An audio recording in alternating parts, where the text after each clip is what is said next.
Wowzers, well, welcome back to another edition of Rebellion Reborn. I am Lilith, and joining me, as always, is... It's me, reading Ricky, because I do that now. And not just captions. I know, right? Up for discussion today is the ebook Dirty Deeds, but we also have some Heroes Reborn related news, as well as some tidbits from the live tweet that we just did today.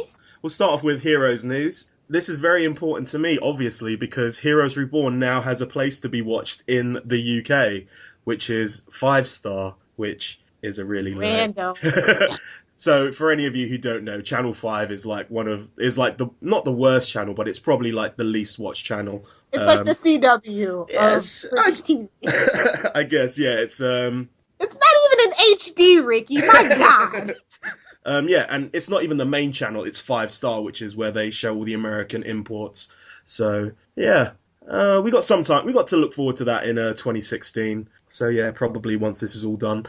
I'm not going to lie, I'm still probably going to watch it because I just want to kind of give them a boost. But, you know, my one view probably won't be enough. But anyway, let's move on to the next bit of news. Mr. Zach Crayley, a friend of the show, was nominated for a WGN TV award for, I believe it was, episode 3 of the webisode. So yeah, congrats to him. The webisodes were really good. I'm just going to go into the live tweet stuff. During Dark Matters, I've come up with my canon for what actually happened, including going back in time and stepping on a butterfly. So, the hospital that Quentin went into, he went in with Ali, and he had a different shirt to the one that we saw him in the episode. So my headcanon is, she left, he carried on searching, and he went to a different hospital. That's where he met up with Erica, and he was double agenting for her for the rest of that time afterwards. So, you know, even though he went and started quote-unquote working for Renatus, he was still a double agent at that time, and that's obviously how Hero Truther was found. So yeah, that's my canon. Take from it what you will. And next we had the premiere, which isn't a lot.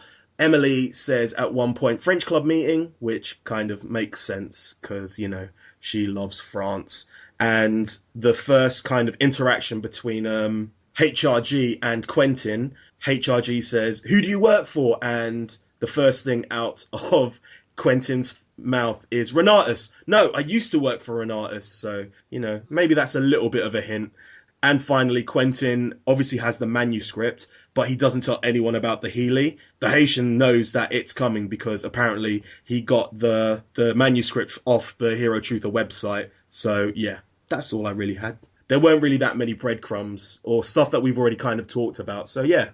I'm just going to talk about the live tweeters. So these are the people who live tweeted for Dark Matters. I've got Heroes Reborn _ names Mofo, Mike Schmidt 09, Ships Abound, English Idiot 101, Jennifer R. Carey, The Nerdy Girl Exp, Soft _ Guitar 60, Mr. Man 92, Copy of Clara, Misery 235, and Shine Die. And then we've also got the people who did for the premiere, which were The Nerdy Girl Exp, Super LM123, Demetria Mills 3, Myzen Blaze, Name Samofo, Karaku, Danny _ Von, Misery 235, Soft _ Guitar 60, English Idiot 101, Mr. Man 92, Copy of Clara, Michael K.C. Pang, Games Are Easy, Lauren Milberger, and Randall _ John Joe. Thank you all very much for tweeting, retweeting, or faving during the live tweets. Oh, thank you very much. Do we have the email? Got little bits and pieces, so I asked for people's feedback on A Matter of Trust, and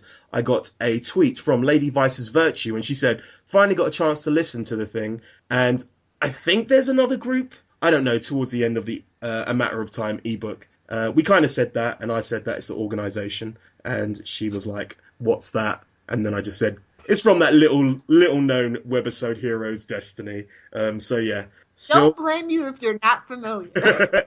Still, I'm waiting for the serious-looking woman to turn up at the end and bitch slap. The serious-looking woman was always Erica. Erica's secretly an Evo shapeshifter. Boom, there you go. Yes! It all ties together! Yeah. And I had a couple of questions that I asked on the Twitter and the Facebook, and this week it was, which Heroes Reborn character would you like to see in a would-be Season 2 and why? And that was specifically geared towards Heroes Reborn characters only. So the new... Can conversation got derailed so quickly on Facebook. I know. I had to delete it and then redo it again because I had to put in capital letters Heroes Reborn only. But this is the answers I got from Twitter from Kathy1. Tommy, but I'd like to see a more developed character for him. Yeah, I suppose. I think he's probably one of the most developed characters because he's... I was going to say, I don't think we can get much more. I mean, all we know about Malina is she's brave, bold, ethereal, and probably going to die.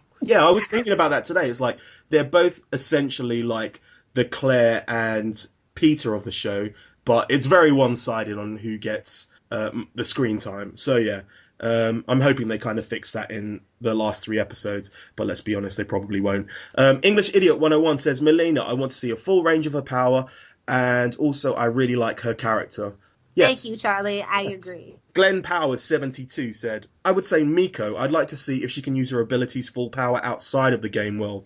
Then I had to kind of ask, was it Construct Miko or Real Miko? And he said, Construct Miko. I think it'd be neat to see her be able to do everything she can do in the game world in real time. Well, she kind of can, because, you know, there's that bit where they're in Renata's and she does that superhuman jump to avoid... Ooh, theory. It's all still a game. They're in a holodeck. Do you think... I was watching and I was like thinking, is Ren a construct as well? Because, you know, he magically found her because he finished the game, and then, you know, Hachiro said, you know, I sent you to her. What do you think?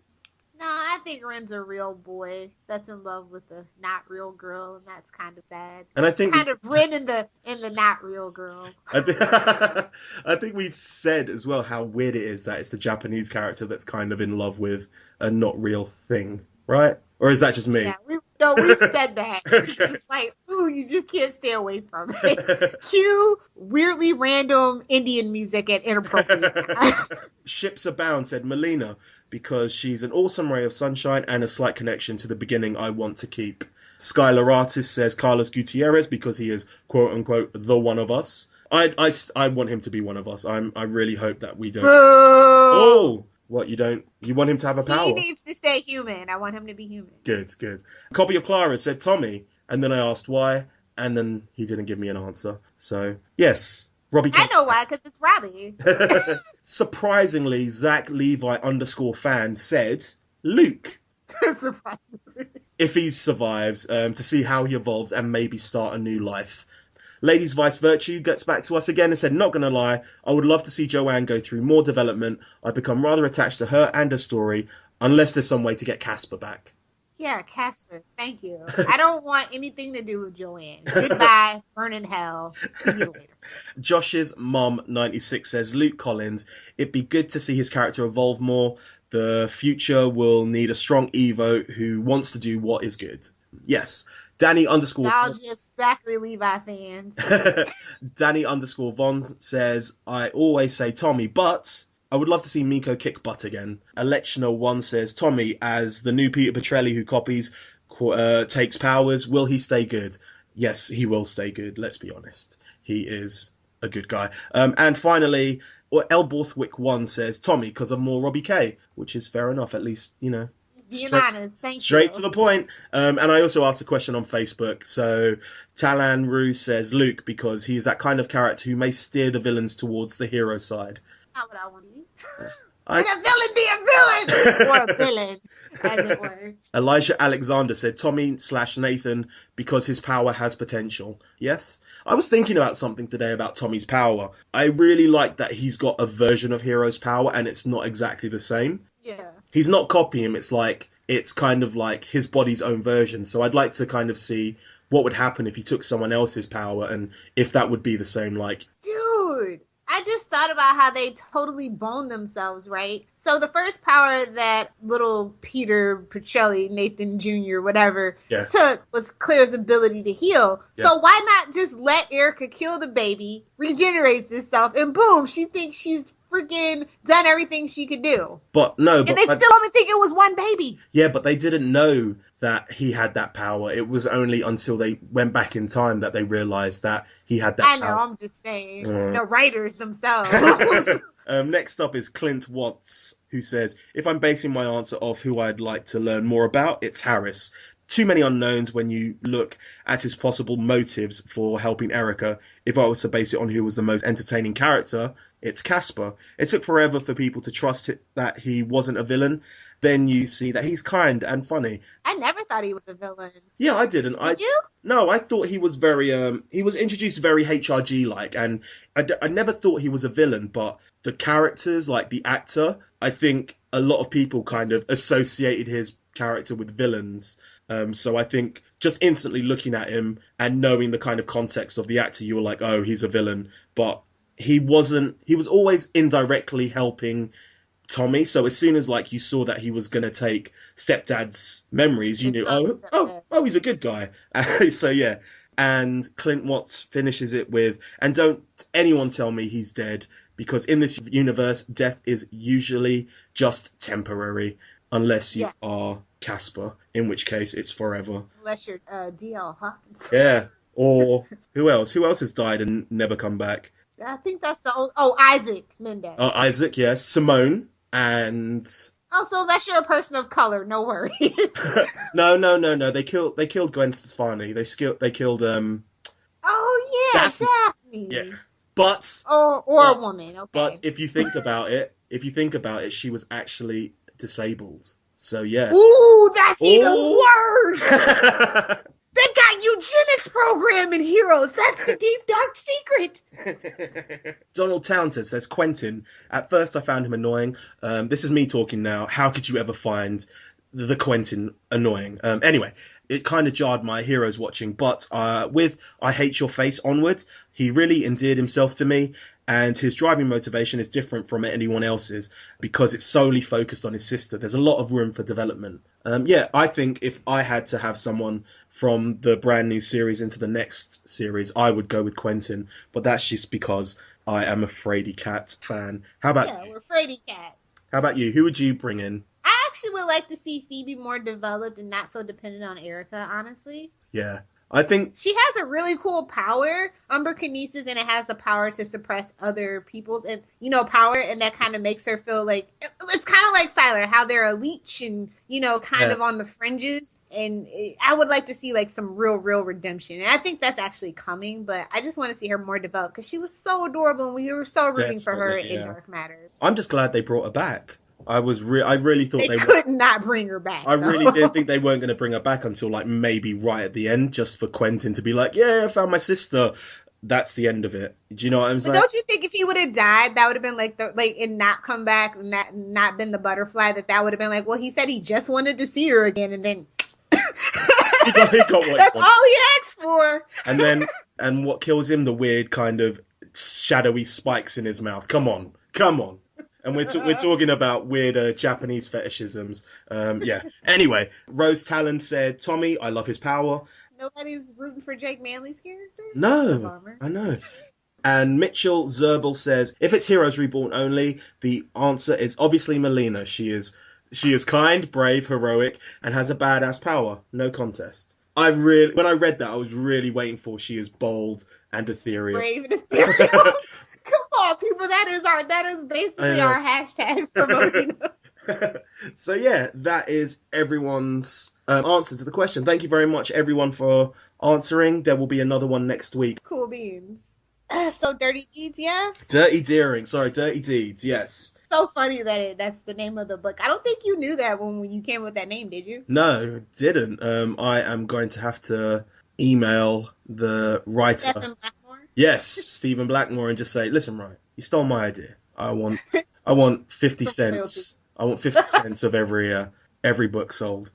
So yeah. So since we kind of done that, okay, so up for discussion right now is the ebook, book number 3, Dirty Deeds by Stephen Blackmore. It was released on November 20th, of course, with the rest of it. The publisher is Bastille LLC. It is 75 pages long, and the character, you guessed it, yes, we've already spoiled it, sorry, James Deering. Yes, Lieutenant Deering, as we find out.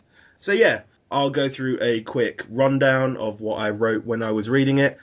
Basically, the story starts with him essentially killing one of his snitches, and from there, it kind of becomes a cover-up for him, trying to cover up the death of this Evo, whilst at the same time being kind of hunted down by this woman, Weller, who works for the Federal Evo Task Force, and they kind of have like the security housing unit, which is essentially like a jail.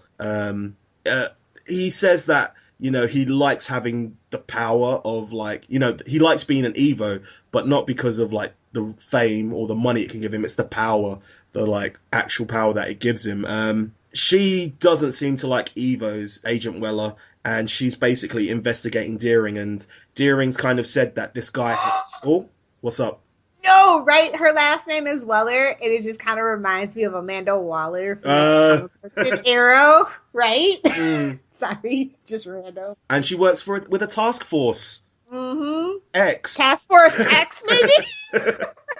The main reason why she realizes that Deering might be a suspect in this thing is when he gives his report, he says that this guy has two separate powers. One of like turning into like blue crystal rock or something like that. And the other one is essentially like super strength, which is what he used to kill him. Red flag, red flag. I think that those two powers kind of go together, don't you? Really? I do. Like the Thing, he's Rocky and he punches people with great power. So yeah, that's basically what I'm thinking. Only in a Marvel kind of universe. I guess, yeah. Sense, but okay. Deering has a guardian angel who's kind of looking out for him, and we're kind of wondering who it is the whole way through. And Were we? Oh yeah, I was.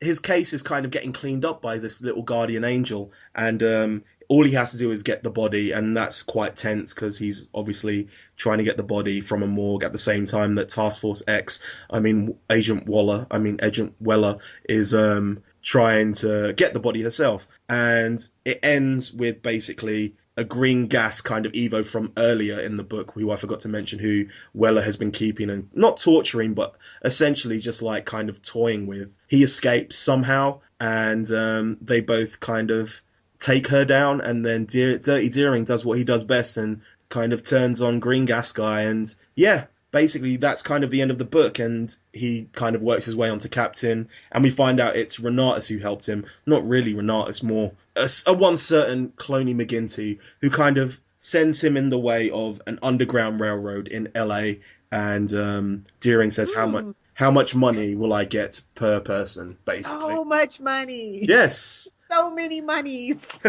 And that's basically the book. What did you think of the book? I don't think that Deering was somebody that I personally needed to have fleshed out. He's a dirty cop. That's good enough for me from what I've seen. This is one of the shorter books, so I feel like this was just a cash grab book, honestly. I kind of liked it. Like most of the books, it's an easy read. I did take a couple of breaks in between, but it, unlike kind of A Matter of Trust and Brave New World, there wasn't really that much connected to the rest of the kind of Heroes universe, if you get me. You got at the end, you got the Underground Railroad and you got Harris, but essentially it was that kind of standalone episode about the rando character in the background. Hey, but we got his two new initials for it, right? MF? Yeah, no. And I was like, mother! That's so funny. No, they said that already. We said on the show? Yeah, we said that in the webisodes. When he hands her the card for Renatus at the job fair, it says MF Harris, and I was like, yeah. I don't remember that for some reason. I do, because I remember making the MF joke as well. It does give us a bit of world building. It says that the law enforcement has an annual DNA test, or fake DNA swabs are on the black market, and it kind of introduces the new Renatus no shunt, and that's basically all the world building we get. Although, shout out to my favorite, briefly seen character, Comeover, who's the FBI pathologist. I was just like, really? That's all you get is Comeover? Everyone else actually gets a name, and then there's just Comeover. Yeah. It's so funny. I feel like we might see that, something like that homeless man that burst into flames again. In the police station, yeah. LAPD headquarters. That's like the last place you want to do. Oh, really? Oh, you've read ahead. I haven't, so maybe. No, I was just saying. Okay. I feel like that's something that might come back up somewhere because it was just too good not to. They kind of had a guy who was made of, who kind of was made of fire in the second comic book as well. It's not the same Anyway, person. what would you grade it? I just go with like a B minus. It's it's a decent enough read. It didn't hold my attention as some other books, but I still enjoyed it for the most part. How about you? It's definitely a C plus average. It's really, I mean, and this is nothing against Stephen Blackmore, but it's really odd that he's the one that kind of stands out in the sea of all the other authors, as that he just does urban fantasy novels. Like, he hasn't done any adaptations or anything like that. Okay.